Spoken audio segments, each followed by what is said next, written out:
আসসালামু আলাইকুম প্রিয় দর্শক, অন্য মঞ্চের আলোচনায় আপনাদের সকলকে আমন্ত্রণ জানাচ্ছি। ইউনূস সরকারের বারবার প্রতিশ্রুতি দেওয়া নির্বাচনের মাত্র ৩ সপ্তাহ আগে বাংলাদেশ সেনাবাহিনীতে যে ব্যাপক রদবদল হতে যাচ্ছে তাতে মনে হচ্ছে সরকারের রাজনৈতিক কৌশলে নতুন মাত্রা যোগ করা হচ্ছে। মার্কিন নতুন রাষ্ট্রদূত দায়িত্ব নেওয়ার সাথে সাথে এই রদবদলের সময়টির কোনো যোগসূত্র আছে কিনা তা নিয়ে প্রশ্ন তোলা যায়। এটি আন্তর্জাতিক এবং স্থানীয় রাজনীতির একটি জটিল সমীকরণে প্রতিফলনও কিনা সেটি গুরুত্বপূর্ণ।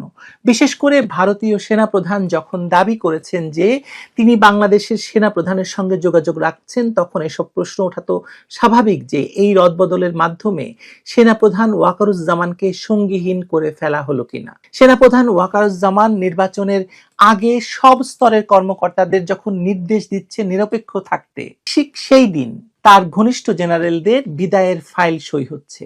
এর মানে দাঁড়াচ্ছে নিরপেক্ষতার নির্দেশ দেওয়া হচ্ছে ওয়াকারুজ্জামানের মুখে, কিন্তু মাঠের নিয়ন্ত্রণ যাচ্ছে এমন হাতে যারা নির্দেশের উল্টো ধারায় বিশ্বাসী অথবা ওয়াকারুজ্জামানের বিরোধী পক্ষই বলতে পারেন।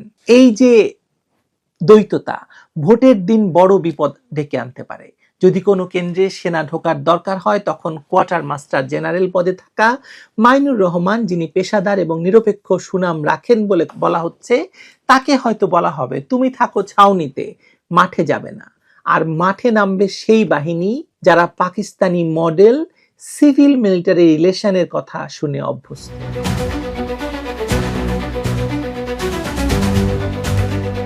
প্রথমত সময়টা দেখুন, এই সময়টা নিজে একটা বার্তা বহন করছে।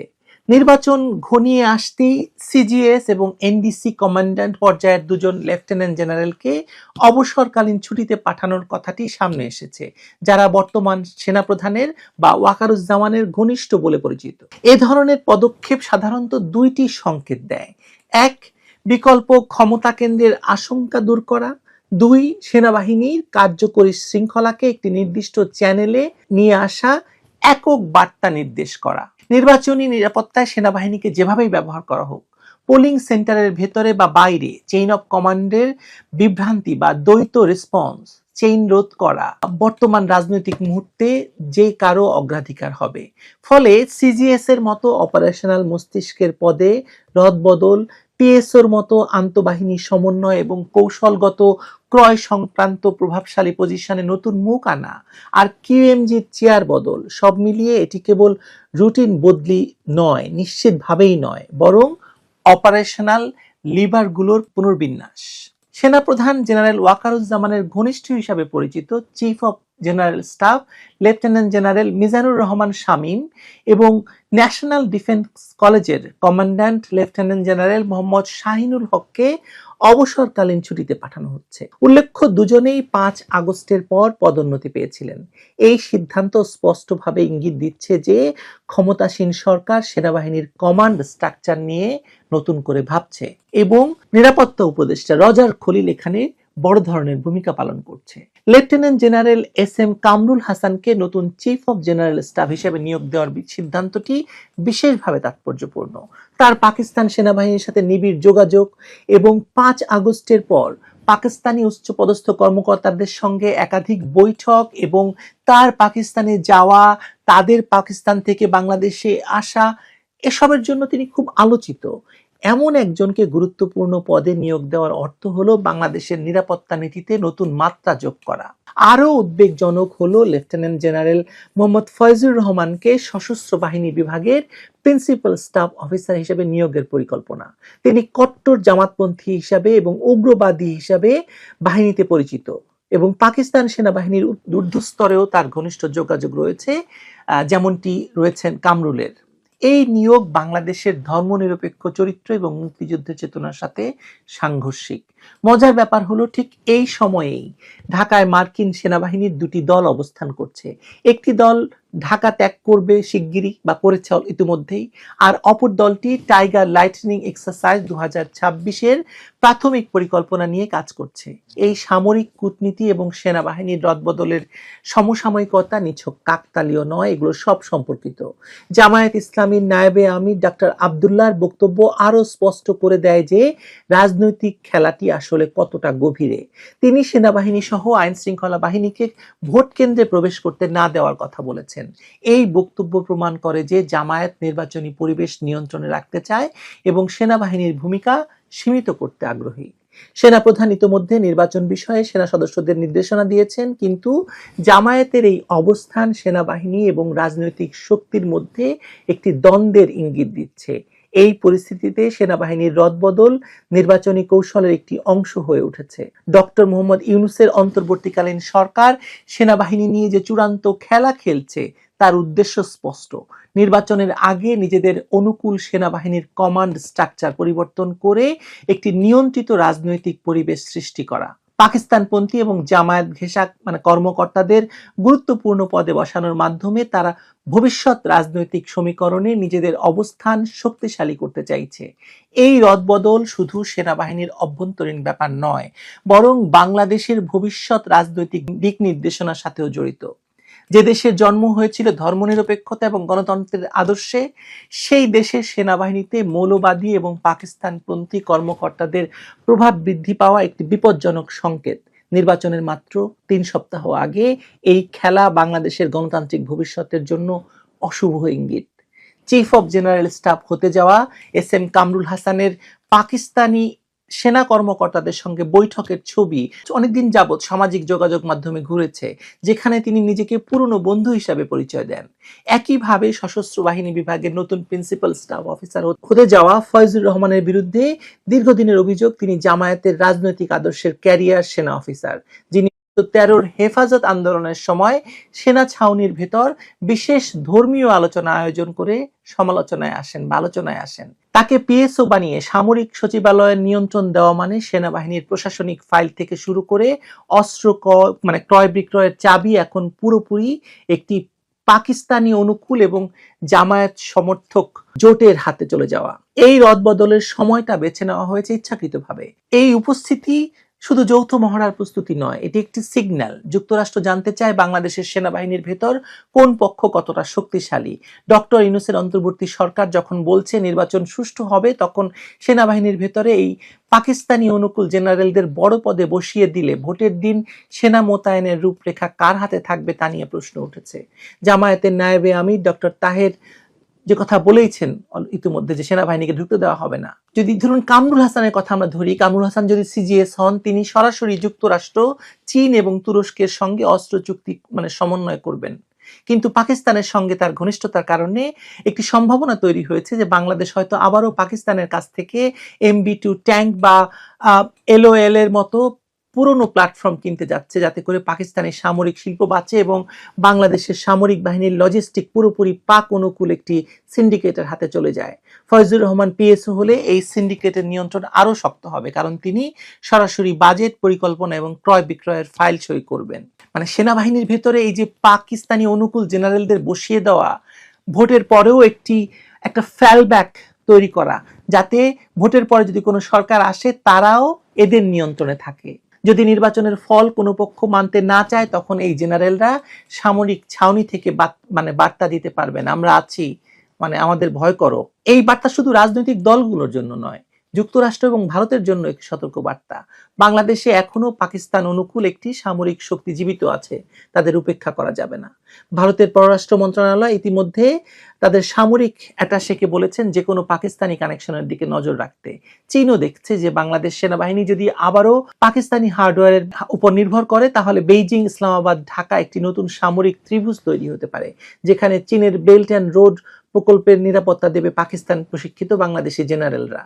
যুক্তরাষ্ট্র চায় না এই ত্রিভুজ গড়ে উঠুক, তাই তারা ঢাকায় সেনাদল রেখেছে, যাতে ভোটের দিন যদি কিছু ঘটে তখন দ্রুত এয়ার লিফট বা এভাকুয়েশনের পরিকল্পনা করা যায়। আর নির্বাচনের আগে সেনাবাহিনীর ভেতরে এরকম একটি নীরব অভ্যুত্থান ঘটে যাওয়াটা একটা ভয়ঙ্কর ইঙ্গিত দিচ্ছে।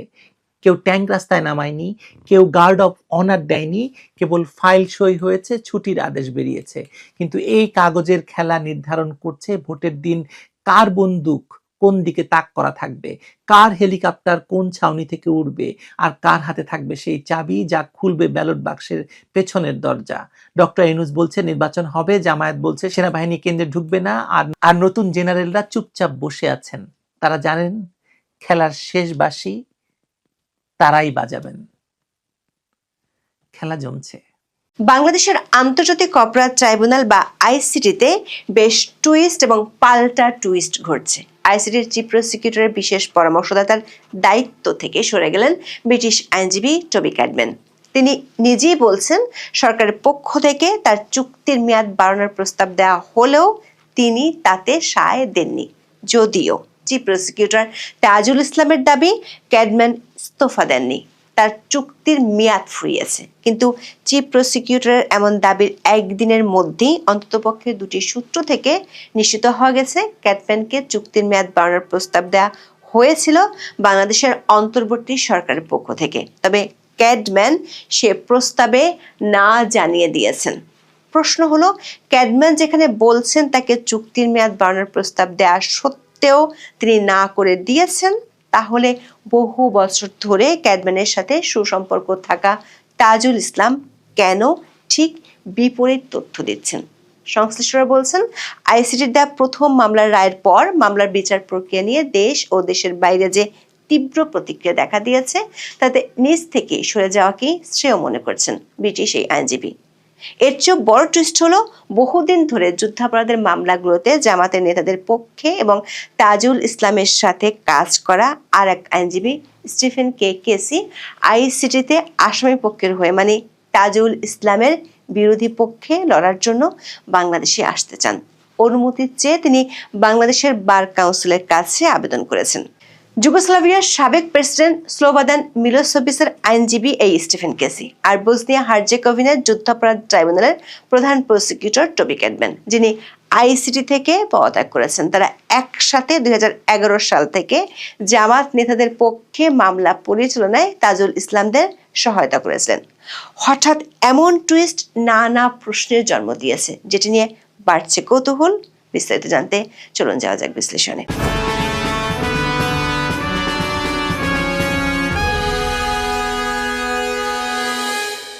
2009 সালে আওয়ামী লীগ সরকার ক্ষমতায় আসার পর 1971 সালে যুদ্ধাপরাধের দায়ে জামাত ইসলামের নেতাদের বিচার কাজ শুরু করা হয়েছিল। তখন জামাত ইসলামের নেতাদের পক্ষের আইনজীবী ছিলেন আইসিটির বর্তমান চিফ প্রসিকিউটর তাজুল ইসলাম। 2011 সালের 17 জুলাই বিডি নিউজ 24 একটি খবর প্রকাশিত হয়েছিল। সে খবরে দেখা যাচ্ছে বিদেশি আইনজীবী নিয়োগের অনুমতি চেয়ে বার কাউন্সিলে আবেদন করেছেন মুক্তিযুদ্ধে মানবতা বিরোধী অপরাধের অভিযোগে গ্রেপ্তার জামাত নেতারা। অ্যাডভোকেট মোহাম্মদ তাজুল ইসলাম, যিনি এখন সরকার পক্ষের চিফ প্রসিকিউটর, তার নেতৃত্বে তখন জামাত নেতাদের আইনজীবীরা বার কাউন্সিলের ভাইস চেয়ারম্যান বরাবর এই আবেদন করেছিলেন। তখন তাজুল ইসলাম বার কাউন্সিলে যে আবেদন করেছিলেন সেখানে উল্লেখ করা হয়েছিল সুপ্রিম কোর্টের জ্যেষ্ঠ আইনজীবীরা ট্রাইব্যুনালে অভিযুক্ত জামাত নেতাদের পক্ষে মামলা পরিচালনা করতে অপারগতা প্রকাশ করেছেন। তাজুল ইসলামের তখনকার সংবাদ বিজ্ঞপ্তিতে উল্লেখ করা হয়েছিল যুগোস্লাভিয়ার সাবেক প্রেসিডেন্ট স্লোবাদান মিলোসেভিচের আইনজীবী স্টিফেন কেসি, সিয়েরা লিওনের যুদ্ধাপরাধ ট্রাইব্যুনালের ডিফেন্স আইনজীবী জন ক্যামেক, বসনিয়া হার্জেগোভিনার যুদ্ধাপরাধ ট্রাইব্যুনালের প্রধান প্রসিকিউটর টবি ক্যাডম্যান জামাত নেতাদের পক্ষে মামলা পরিচালনায় সম্মতি দিয়েছেন। কিন্তু এখন খবর হলো স্টিফেন কেসি এবং টবি ক্যাডম্যান দুজনই তাজুল ইসলাম থেকে সরে গিয়েছেন। একজন দিয়েছেন তার অ্যাডভাইজারের পদ থেকে ইস্তফা, আর একজন আবেদন করেছেন তার বিরুদ্ধে লড়ার জন্য। দর্শক, ব্রিটিশ আইনজীবী টবি ক্যাডম্যান লন্ডনের গার্নিকা 37 ল ফার্মের যুগ্ম প্রধান। শেখ হাসিনা সরকারের পতনের পরে বাংলাদেশে আসেন ক্যাডম্যান। 2024 সালের 19 নভেম্বর তাকে আইসিটির চিফ প্রসিকিউটরের বিশেষ পরামর্শদাতা হিসেবে নিয়োগ দেওয়া হয়। 2025 সালের 19 নভেম্বর তার মেয়াদ শেষ হয়, কিন্তু ব্রিটিশ সাংবাদিক ডেভিড বার্গম্যান প্রথম পোস্ট দিয়ে জানান টবি ক্যাডম্যান চিফ প্রসিকিউটরের অ্যাডভাইজারের পদ থেকে ইস্তফা দিয়েছেন। সোমবার বিকেলে বার্গম্যান তার ফেসবুক পাতায় লেখেন, ব্রেকিং, যুক্তরাজ্যের ব্যারিস্টার ও আন্তর্জাতিক অপরাধ আইন বিশেষজ্ঞ টবি ক্যাডম্যান দেশের প্রধান উপদেষ্টা মোহাম্মদ ইউনূসকে অবহিত করেছেন তিনি আন্তর্জাতিক অপরাধ ট্রাইব্যুনালের চিফ প্রসিকিউটরের স্পেশাল অ্যাডভাইজারের পদ থেকে সরে দাঁড়াচ্ছেন। তবে কোনো কারণ এখনো বলা হয়নি। দর্শক, গত বছরের 17 নভেম্বর ট্রাইব্যুনালের এক রায়ে শেখ হাসিনা ও সাবেক স্বরাষ্ট্রমন্ত্রী আসাদুজ্জামান খান কামালকে মৃত্যুদণ্ড দেন। একই রায়ে দ্বিতীয় অভিযোগে দুজনকে আমৃত্যু কারাদণ্ড দেন একই আদালত। আমৃত্যু কারাদণ্ডের সেই সাজা অপর্যাপ্ত মনে করে গত 15 ডিসেম্বর আপিল দায়ের করে সরকার পক্ষ। অবশ্য এর আগে ঢাকার আন্তর্জাতিক অপরাধ ট্রাইব্যুনালে যখন শেখ হাসিনার বিরুদ্ধে মামলা চলছিল তখনও টবি ক্যাডম্যান ছিলেন চিফ প্রসিকিউটর মোহাম্মদ তাজুল ইসলামের বিশেষ পরামর্শদাতা। সেই ক্যাডম্যান আচমকা দায়িত্ব ছাড়াই প্রশ্ন উঠতে শুরু করে বাংলাদেশে। আদালত প্রায় অনেকের মধ্যে তৈরি হয়েছে কৌতূহল। সংশ্লিষ্টরা বলছেন এর পেছনে দুটি কারণ আছে। একটি হলো আন্তর্জাতিক অপরাধ ট্রাইব্যুনালের চিফ প্রসিকিউটরের বিশেষ পরামর্শক পদ থেকে তার সরে যাওয়ার খবরটি প্রকাশ হলো ট্রাইব্যুনালের দ্বিতীয় রায় ঘোষণার জন্য নির্ধারিত তারিখের আগের দিন। আজ মঙ্গলবার ওই রায় দেওয়ার তারিখ নির্ধারিত থাকলেও আন্তর্জাতিক অপরাধ ট্রাইব্যুনাল রায় ঘোষণার তারিখ পিছিয়ে আগামী 26 জানুয়ারি ঠিক করেছে। আবার এমন এক সময় ক্যাডম্যানের পদত্যাগের খবর এলো যখন জুলাই অভ্যুত্থানে মানবতা বিরোধী অপরাধের মামলায় সাবেক প্রধানমন্ত্রী শেখ হাসিনার আমৃত্যু কারাদণ্ডের সাজা বাড়িয়ে মৃত্যুদণ্ড দেওয়ার লক্ষ্যে প্রসিকিউশনের করা আপিলটি সুপ্রিম কোর্টে শুনানির অপেক্ষায় রয়েছে। টবি ক্যাডম্যানের পদত্যাগের খবরটি আরো বেশি চাঞ্চল্য তৈরি করার কারণ তার সরে যাওয়া নিয়ে ভিন্ন দাবি করেছেন চিফ প্রসিকিউটর তাজুল ইসলাম। সোমবার বিকেলে আন্তর্জাতিক অপরাধ ট্রাইব্যুনালের চিফ প্রসিকিউটর তাজুল ইসলাম সাংবাদিকদের জানান ক্যাডম্যানের চুক্তির মেয়াদ শেষ হয়েছে এবং আইন মন্ত্রণালয় তার সাথে নতুন করে কোনো চুক্তিতে যাবে না বলে জানিয়েছে।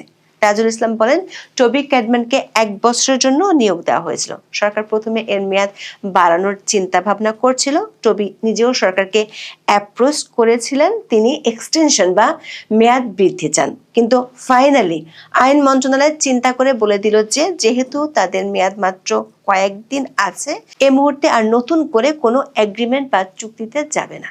দর্শক, খেয়াল করে দেখুন, আইসিটির চিফ প্রসিকিউটর বলছেন টবি ক্যাডম্যান সরকারকে মেয়াদ বাড়ানোর জন্য অ্যাপ্রোচ করেছিলেন এবং সরকার প্রথম দিকে তা বাড়াতেও চেয়েছেন। অথচ ডেভিড বার্গম্যান আরেকটি পোস্ট দিয়ে জানিয়েছেন টবি ক্যাডম্যান তার মন্তব্য দিয়েছেন। এই পোস্টে ক্যাডম্যানের বরাত দিয়ে বার্গম্যান লেখেন ক্যাডম্যানের চুক্তি নভেম্বরে শেষ হয়েছে এবং তাকে মেয়াদ বাড়ানোর প্রস্তাব দেওয়া হয়েছিল, কিন্তু তিনি মেয়াদ না বাড়ানোর সিদ্ধান্ত নিয়েছেন। তবে তার সরে যাওয়ার কারণ বলা সমীচীন হবে না বলে তিনি জানিয়েছেন। 19 জানুয়ারি দৈনিক প্রথম আলোর পক্ষ থেকে ক্যাডম্যানের সাথে যোগাযোগ করা হয়। তিনি প্রথম আলোকে বলেছেন তিনি ডেভিড বার্গম্যানকে তার পদত্যাগের সিদ্ধান্তের কথা জানিয়েছিলেন। ক্যাডম্যান বলেন এর আগে আইন উপদেষ্টা ও চিফ প্রসিকিউটরকে জানানোর পর প্রধান উপদেষ্টাকেও বিষয়টি তিনি জানিয়েছেন। তার নিয়োগ ছিল 12 মাসের জন্য, যা নভেম্বর মাসে শেষ হয়। এরপর তাকে 6 মাসের জন্য মেয়াদ বাড়ানোর প্রস্তাব দেওয়া হয়েছিল, কিন্তু সেই নবায়ন গ্রহণ না করার সিদ্ধান্ত নেন এবং পদত্যাগ করার বিষয়ে আইন মন্ত্রণালয়কে অবহিত করেন। তবে চিফ প্রসিকিউটর বিশেষ পরামর্শক পদে না থাকার কারণ প্রথম আলোকে জানাননি টবি ক্যাডম্যান। দর্শক, দেখা যাচ্ছে চিফ প্রসিকিউটর যে দাবি করছেন ক্যাডম্যান তা উড়িয়ে বলছেন সরকার তার মেয়াদ বাড়াতে চেয়েছিল, কিন্তু তাতে তিনি সায় দেননি। কৌতূহলের বিষয় হলো কেন ক্যাডম্যান এমন সিদ্ধান্ত নিলেন আর চিফ প্রসিকিউটর কেন এ বিষয়ে ভিন্ন দাবি করছেন। সংশ্লিষ্ট সূত্রগুলো বলছে গত বছরের 17 নভেম্বর ট্রাইব্যুনাল শেখ হাসিনা ও সাবেক স্বরাষ্ট্রমন্ত্রী আসাদুজ্জামান খান কামালকে মৃত্যুদণ্ড দিয়ে যে রায় দেন তার বিচারিক প্রক্রিয়া নিয়ে আন্তর্জাতিক মহলে বেশ সমালোচনা দেখা দেয়। হিউম্যান রাইটস ওয়াচের বিবৃতিতে বলা হয়েছে 2 জনের অনুপস্থিতি বিচার করে মৃত্যুদণ্ড দেওয়া হয়েছে এবং তাদের পছন্দের আইনজীবী দেওয়ার সুযোগ ছিল না, যেটি গুরুতর মানবাধিকার উদ্বেগ তৈরি করেছে। সংস্থাটি শেখ হাসিনাকে যাতে বাংলাদেশে ফেরত পাঠানো না হয় সে পরামর্শ দেয় ভারতকে। সংস্থাটি আরো বলেছে প্রসিকিউশন আন্তর্জাতিক ন্যায় বিচারের মানদণ্ড পূরণ করতে ব্যর্থ হয়েছে। অ্যামনেস্টি ইন্টারন্যাশনাল 2 জনের অনুপস্থিতিতে বিচারের নজিরবিহীন গতি এবং রায় এই মামলার ন্যায় বিচারের ক্ষেত্রে উল্লেখযোগ্য উদ্বেগ তৈরি করে বলে প্রতিক্রিয়া জানিয়েছে। বিচারিক প্রক্রিয়া নিয়ে আন্তর্জাতিক এই সমালোচনার পর টবি ক্যাডম্যান আইসিটি থেকে সরে যাওয়ার সিদ্ধান্ত নেন। দর্শক, টবি ক্যাডম্যান আইসিটি থেকে সরে গেলেও আইসিটিতে এবার আসামি পক্ষের আইনজীবী হিসেবে লড়ার জন্য আসছেন ক্যাডম্যানেরই সহযোগী স্টিফেন কেকেসি। আওয়ামী লীগ সরকারের আমলে গুমের ঘটনায় অভিযুক্ত সাবেক সেনা কর্মকর্তা অবসরপ্রাপ্ত মেজর জেনারেল জিয়াউল হাসানের পক্ষে আন্তর্জাতিক অপরাধ ট্রাইব্যুনালের মামলায় লড়তে সম্মতি জানিয়েছেন ব্রিটিশ আইনজীবী স্টিফেন কেকেসি। গত 18 জানুয়ারি বাংলাদেশ বার কাউন্সিলে পাঠানো এক চিঠিতে তিনি বিষয়টি জানান। দৈনিক সমকালের খবরে বলা হয়েছে, জিয়াউল হাসানের আইনজীবী নাজনীন নাহার বিষয়টি মঙ্গলবার নিশ্চিত করেন। চিঠিতে স্টিফেন কেকেসি বলেন, মানবতা বিরোধী অপরাধে অভিযুক্ত জিয়াউল হাসানের আইনজীবী হিসেবে আন্তর্জাতিক অপরাধ ট্রাইব্যুনালের মামলা পরিচালনা করতে সম্মত হয়েছে, যা আন্তর্জাতিক অপরাধ ট্রাইব্যুনাল আইন 1973 ধারা 10(8) অনুযায়ী প্রযোজ্য। ট্রাইব্যুনালের অনুমোদন সাপেক্ষে এবং পক্ষগুলোর মধ্যে শর্তাবলী নির্ধারিত হওয়ার পর আসামি পক্ষে মামলায় লড়তে সম্মত হয়েছি।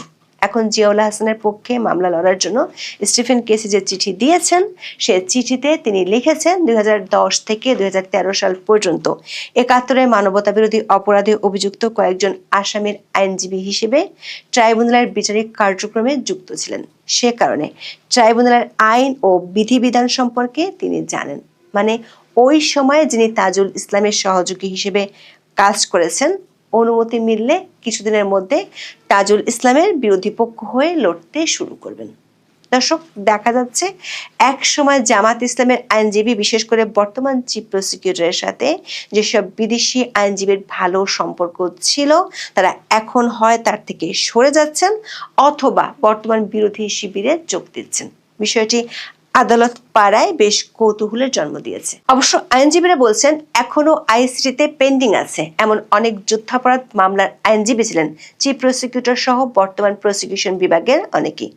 বিষয়টিকে বড় ধরনের স্বার্থের সংঘাত হিসেবে দেখে অনেকে এর সমালোচনা করেছেন।